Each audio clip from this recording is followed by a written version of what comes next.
కొత్త ఏడాది 2026లో సంపదను ఆకర్షించి ధనవంతులయ్యే రాశి ఇదే. గురుడు, శుక్ర, శని గ్రహాల అనుగ్రహంతో ఆదాయం అమాంతం పెరుగుతుంది.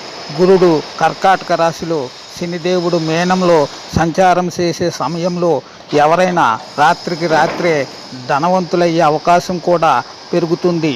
అంతేకాదు, కొన్ని సందర్భాల్లో ఏర్పడే అత్యంత శక్తివంతమైన యోగాలు, అరుదైన శుభయోగాల ప్రభావంతో ధనుస్సు రాశి వారికి గురుడు అధిపతిగా ఉంటాడు. గురుడిని సంపదకు, మేధస్సుకు సంకేతంగా భావిస్తారు. కొత్త ఏడాదిలో సులభంగా సంపదను ఆకర్షిస్తారు. వీరు చిన్న ప్రయత్నంతో రెట్టింపు ప్రయోజనాలు పొందే అవకాశం ఉంది. మీ శక్తి సామర్థ్యాలు పెరుగుతాయి. మీరు చేసే పనులన్నింట్లోనూ మంచి విజయాలు సాధిస్తారు. త్వరగా ధనవంతులయ్యే అవకాశాలు ఎక్కువగా ఉన్నాయి.